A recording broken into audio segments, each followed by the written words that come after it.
If you absolutely cannot stand Candace Owens, rejoice, because her career is about to be ruined, all thanks to the Prophet Muhammad. A little background first. Candace Owens recently got upset again, this time because Harry Styles likes to put on high heels, suspenders, and a bra, just like a lumberjack. And what could be manlier than a lumberjack? But Candace Owens declared war on lumberjacks everywhere when she tweeted, "There is no society that can survive without strong men. The East knows this. In the West, the steady feminization of our men at the same time that Marxism is being taught to our children is not a coincidence. It is an outright attack. Bring back manly men."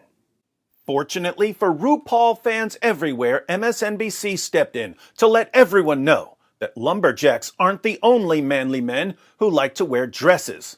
Liz Plank wrote an article titled, "Candace Owens Mocks Harry Styles for Wearing a Dress. Did she forget about Jesus?" Liz Plank then gives a list of manly men who were known for wearing dresses. The first dress-wearing man on the list is, of course, Jesus. Plank writes, "Let's start with a classic manly man. That's right, the King of Kings, Jesus Christ. According to historians, he wore a thin one-piece knee-length cloth tunic called a chiton, was a common undergarment, should be which was a common undergarment, for most men at the time. But because of his focus on income redistribution and helping the poor, another concept known for making Owens gasp, it makes sense. Are all of MSNBC's editors busy rioting? It makes sense that he wouldn't dress like the wealthier men of his time who wore fuller length tunics.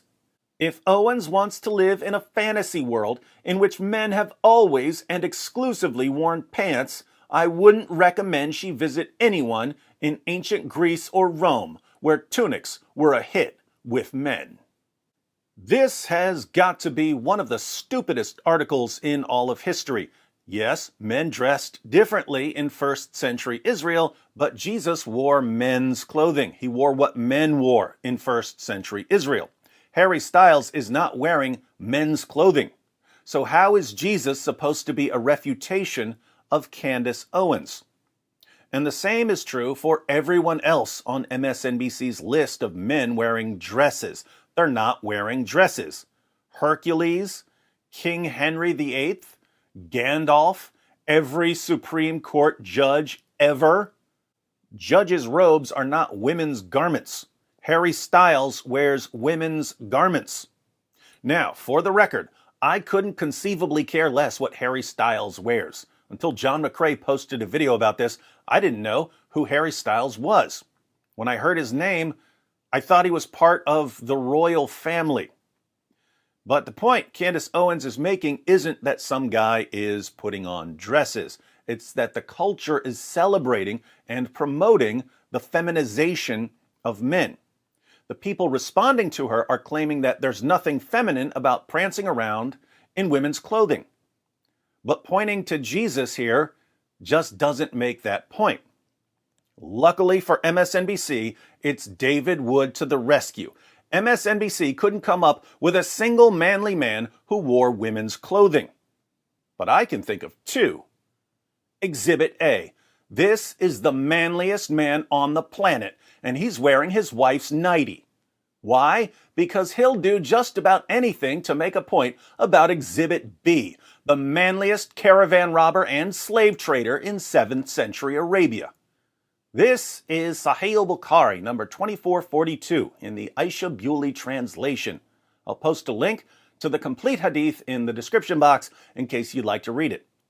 In this passage, Muhammad's 9 wives are feuding with each other because his favorite wife, his child bride Aisha, is getting special privileges.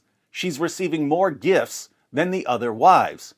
So some of these disgruntled wives get together and decide to ask Muhammad for equal treatment. Here's Muhammad's response. "Do not injure me regarding Aisha. The revelation does not come to me when I am in the garment of any woman except Aisha." Did you catch that? The revelation, Quranic revelation, does not come to me when I am in the garment of any woman except Aisha. In other words, don't complain about Aisha. Allah gives me revelations when I'm wearing Aisha's garments, but not when I'm wearing your garments. So Allah obviously favors Aisha over the rest of you. Now stop asking for equal treatment. The Muslim sources contain more than 30 references to Muhammad wearing women's clothing. I'll include a link to a bunch of examples in the description box. This narration in Bukhari uses the Arabic word thawb, which is like our word garment in that it can refer to a man's garment or to a woman's garment. But in context, it's the thawb of Aisha that Muhammad is wearing.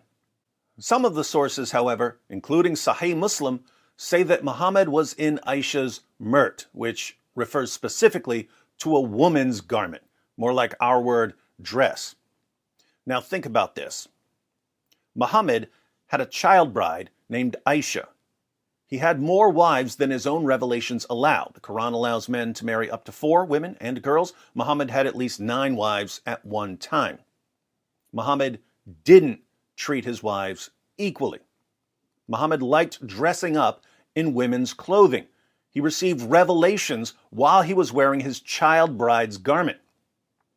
And he used the fact that he received revelations while he was wearing Aisha's garment as justification for giving her a special status over his other wives. So, Muhammad, like Harry Styles, was a cross-dresser. But MSNBC won't put Muhammad on the list of men who wore dresses. Why is that? Why would MSNBC claim that Jesus wore women's clothing when he didn't, but not claim that Muhammad wore women's clothing when he did? There's only one possible explanation. According to MSNBC, Muhammad wasn't manly enough to be on the same list as Jesus. Why does MSNBC view Muhammad as unmanly? Easy. MSNBC is staffed entirely with racist, Islamophobic, hate-mongering bigots. But those of us who aren't racist, Islamophobic, hate-mongering bigots know that Muhammad was manly. That manly man received revelations while prancing around in his child bride's nightie. Just doesn't get any manlier than that. Well, Candace Owens has officially been destroyed by the Prophet Muhammad. You're welcome, MSNBC. As for the rest of you, if you're starting to think that Muhammad sounds like a really weird, creepy dude, you ain't seen nothing yet. Be sure to check out my video, The Top 5 Most Disgusting Facts About Prophet Muhammad. When you're finished vomiting, go ahead and watch Muhammad, the white prophet with black slaves. Because let's face it, some of you didn't believe me when I said that Muhammad was a slave trader.